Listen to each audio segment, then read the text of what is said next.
15 years after he arrested the most violent man of his career, that man stood inside his house, pointing a gun at his wife. The distance between them was less than 10 feet. His children were screaming somewhere behind a locked door, and he knew, with a cold certainty that cut deeper than fear, that he had only one bullet left. But that moment came later, long before the blood on the floor, long before the broken doors, long before the man he thought he had buried in the past came back to collect everything he loved. The first time people realized he was different, it wasn't because of a medal, a headline, or a promotion. It was because crime scenes went quiet when his name appeared on the radio. Veteran officers straightened their posture. Younger ones stopped talking mid-sentence.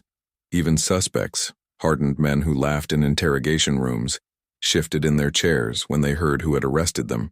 He wasn't loud. He wasn't reckless. He didn't chase glory. He listened. He watched. And when the moment came, he acted with a precision that felt almost unfair. For more than 20 years, he served as a police officer in a city that never truly slept peacefully. Drug rings rose and collapsed. Armed robberies blurred into routine. Organized gangs learned his patterns and learned to fear them. But unlike many officers who burned out or grew bitter, he sharpened. Each year refined him.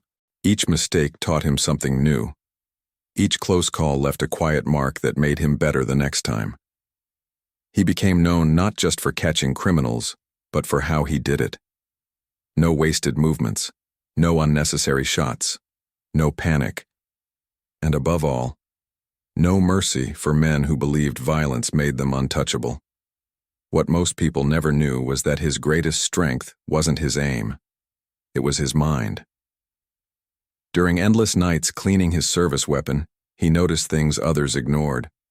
Tiny mechanical delays, stress points, subtle failures that only appeared under real pressure, the kind that could cost lives in seconds. He didn't complain. He didn't file reports. He studied. He sketched ideas on napkins, took notes no one asked for, tested modifications quietly, legally, carefully. At first, it was just curiosity. Then it became obsession. And eventually, it became innovation. He designed a modification that made a standard pistol more efficient, more reliable under stress, and capable of holding a larger magazine capacity without compromising balance or control. It wasn't flashy. It wasn't experimental nonsense. It was practical, brutally practical. When he tested it at the range, he knew immediately. This wasn't just better.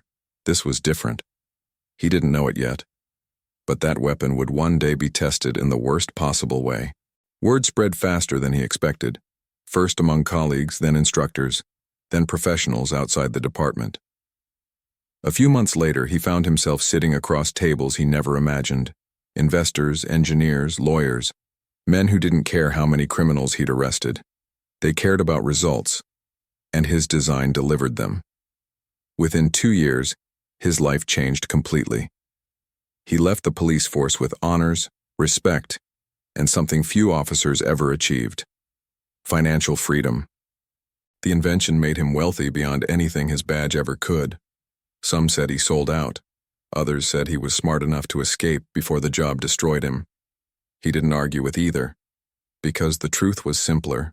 He was tired, not of justice, not of duty, but of waking up every day knowing that one mistake could leave a child without a father, or a wife without a husband.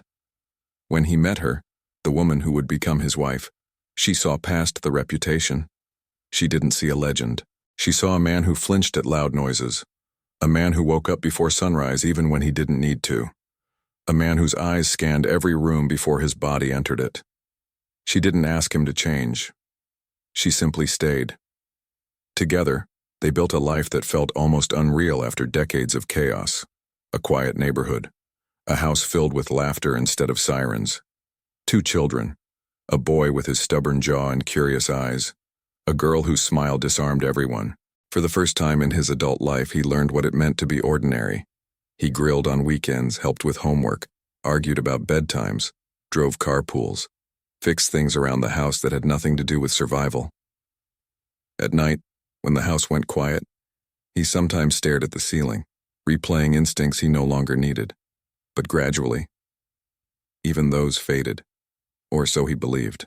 15 years earlier, long before the invention, the money, the family, he had arrested a man whose face never truly left his memory.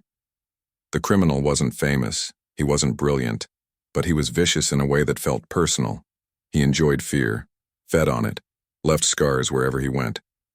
That arrest had been violent, brutal, close. The man fought like someone who had nothing to lose, and when it ended, pinned to cold pavement, cuffs biting into his wrists, he locked eyes with the officer and smiled. Not a smile of defeat, a smile of promise. "I'll remember you," he whispered. What the officer didn't realize then was that the man wasn't speaking in anger. He was making a vow. The officer testified. The system worked. The man disappeared behind bars, sentenced to decades, and life moved on. Until it didn't. The escape barely made the news. A prison transfer gone wrong. A riot. Confusion. One name slipped through the cracks. That name meant nothing to the public, but it meant everything to the man who read it in silence late one night, sitting at his kitchen table. He didn't tell his wife, not because he didn't trust her, but because he didn't want to bring shadows back into their home. Weeks passed. Nothing happened. He told himself it was paranoia, old instincts refusing to die, but what he didn't know was that the man who escaped had been planning for years, studying, waiting, learning. He didn't want revenge fast. He wanted it perfect. Then came the feeling, a pressure in his chest, a sense of being watched that no security system could detect. He checked the locks twice, then 3 times. He started sleeping lighter. On the night it happened, everything felt normal.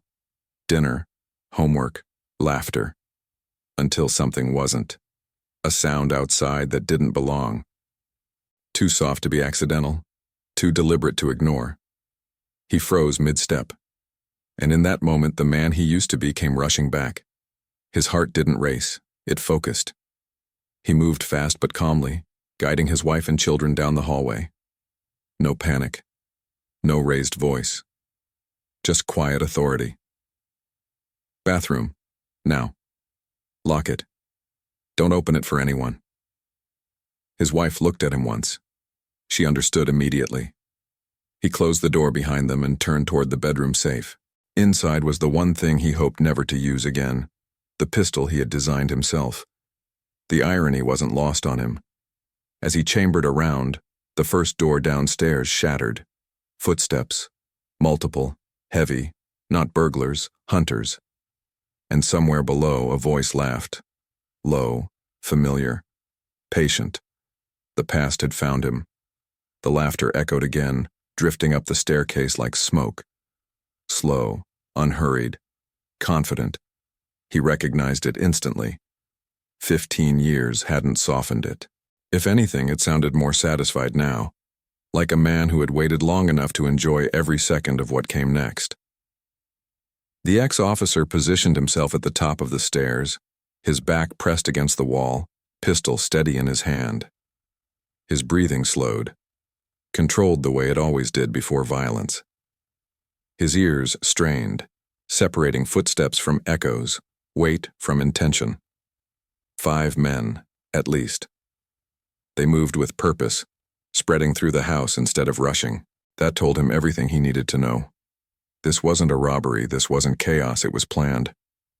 What he didn't realize yet was that they had studied the house, the layout, the entrances, even the sound the stairs made under weight. Someone had taken time to prepare this, and that someone was smiling. He waited until the footsteps separated enough to give him angles. Then he fired. The first shot shattered the illusion of control instantly. One man dropped at the base of the stairs, his body folding in on itself before his brain could process what happened. The others shouted in surprise, scrambling for cover, guns rising too late. The house exploded into noise. Gunfire ripped through walls, furniture splintered, glass burst into fragments. The quiet suburban home that had once smelled like dinner and laundry detergent transformed into something unrecognizable. A battlefield. The ex-officer moved instinctively, retreating down the hallway as he fired only when necessary. He didn't spray bullets. He didn't chase. Every movement had a reason: angles, cover, timing. Years peeled away with each step. He felt younger, sharper. Then the pain hit. A bullet tore into his shoulder, spinning him slightly as it burned through muscle. Heat flooded his arm, followed by numbness that crept fast. Blood soaked through his shirt, warm and slick against his skin. He bit down hard, refusing to make a sound. Pain was information. Pain could be managed. He adjusted his grip, compensating automatically, shifting his stance to protect the injured side. One of the men rushed him from the side hallway.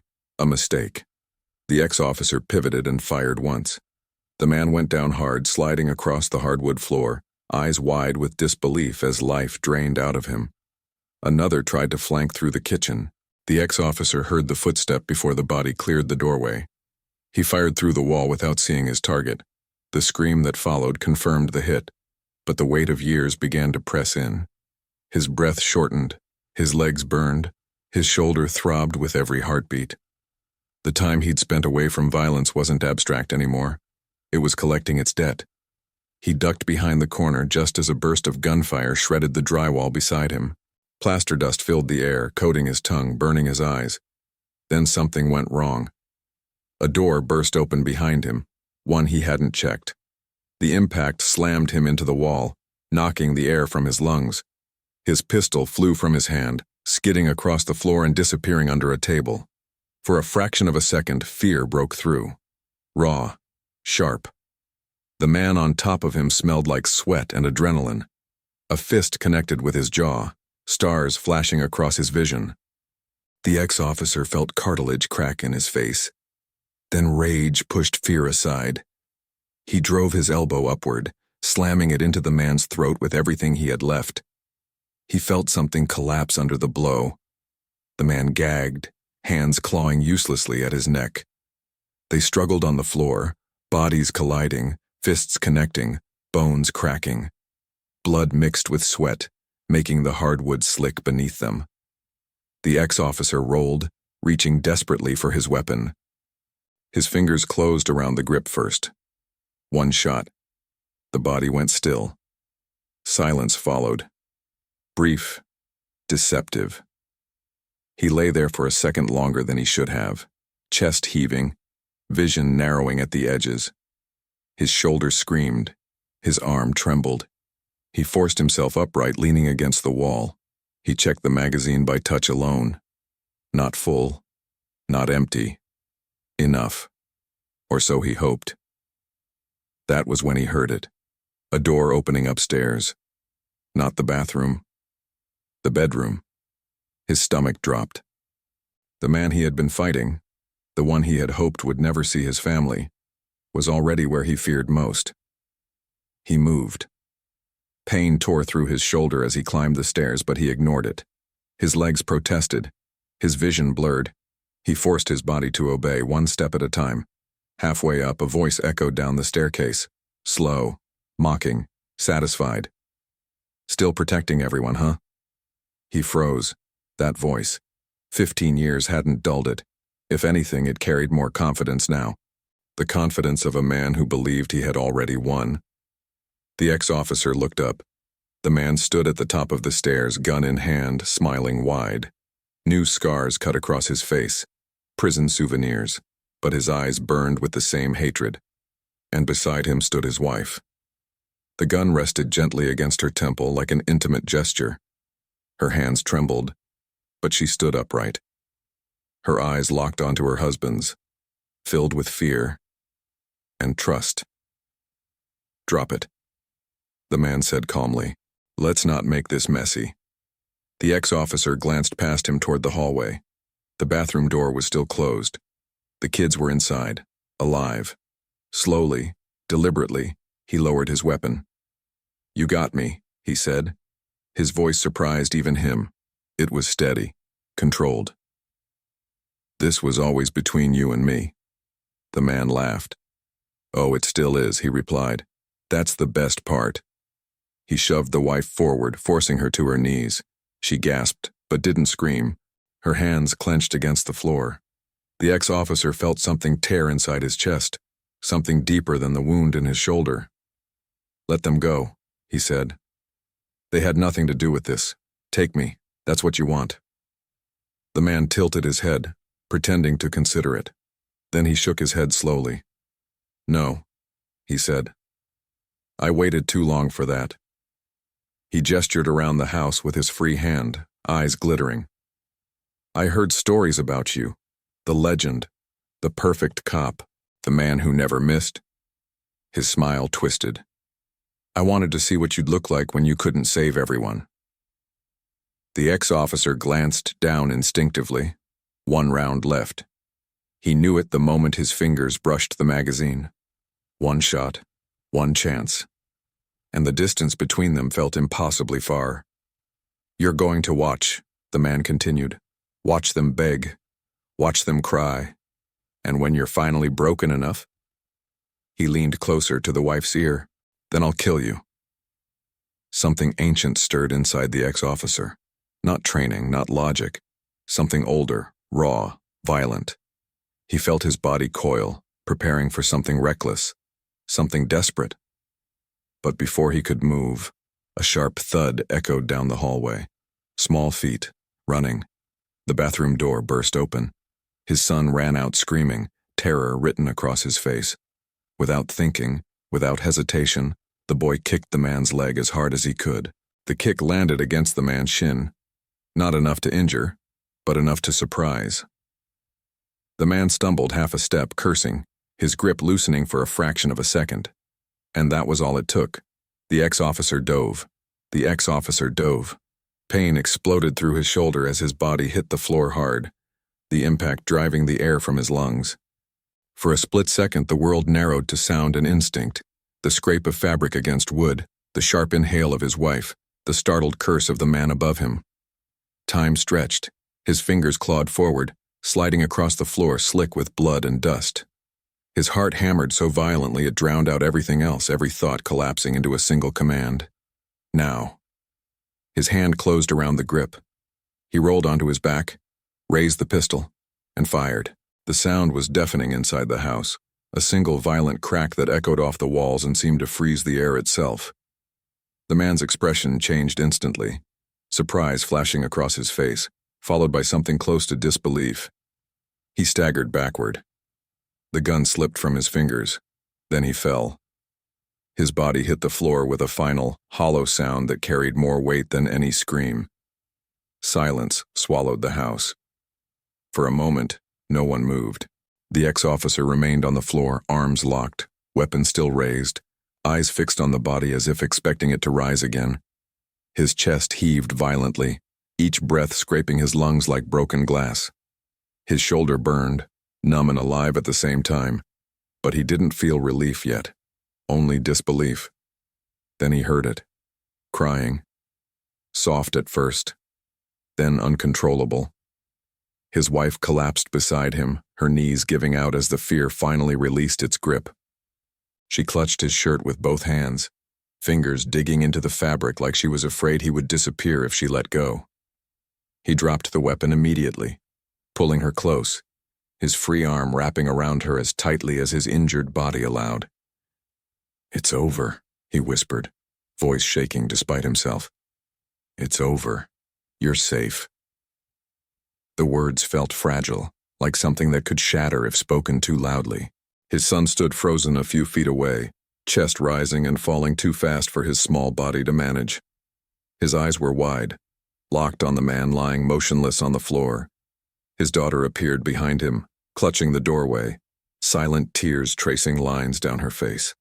The ex-officer forced himself up, ignoring the protest of his shoulder and the dizziness that threatened to pull him back down. He reached out to his children, drawing them in, wrapping his arms around all of them at once. Only then did he allow himself to feel it, the shaking, the exhaustion, the weight of how close everything had come to ending differently. Minutes later, distant sirens cut through the night. Blue and red lights flickered through broken windows, reflecting off shattered glass and blood-stained walls. Neighbors' doors opened cautiously, figures gathering in the distance, drawn by sound and instinct. When the police entered the house, weapons drawn, they stopped short. They recognized him immediately. Not as the inventor, not as the businessman, but as the man they'd heard stories about in training rooms and locker rooms, the officer whose instincts were studied like legend. Yet what they saw now wasn't a legend. It was a wounded man sitting on the floor of his own home holding his family, eyes hollow with fatigue. He answered their questions calmly, precisely. He didn't dramatize. He didn't exaggerate. He didn't ask for sympathy. He didn't need validation. The evidence spoke for itself. The bodies, the weapons, the trail of destruction that proved this had never been an accident. At the hospital, under harsh white lights, doctors worked quickly. The bullet had missed vital structures by inches. They said he was lucky. He didn't feel lucky. As dawn approached, his wife sat beside his bed, holding his hand, her thumb tracing slow circles over his skin, as if grounding herself in the fact that he was still there. "You told me the past was over," she said quietly. He nodded.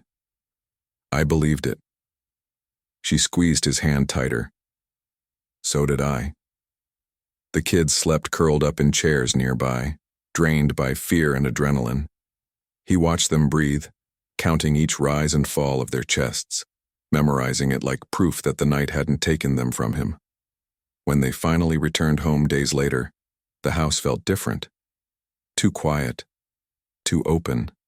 Every shadow seemed suspicious. Every creak carried memory. He replaced doors, repaired walls, cleaned stains that never fully faded, but some damage couldn't be fixed with tools. At night, he sat alone, staring at the pistol locked away once more, the same weapon that had changed his life. The same weapon that had almost taken everything from him. He understood something now that he hadn't fully grasped before. You never really leave the past. You just learn how to live beside it. Weeks turned into months. Counseling appointments filled the calendar. School routines slowly resumed. Laughter returned, quieter, more cautious, but real. His son stopped waking up screaming at night. His daughter started drawing again, filling pages with houses, suns, and figures holding hands. And one evening, while watching them play on the living room floor, the ex-officer felt something shift inside him. Not peace, but acceptance. He hadn't failed. He hadn't abandoned his duty. He had simply changed what he was protecting. The world would remember him for his invention, for the weapon that made him rich, for the legend he left behind in the police force. But none of that mattered.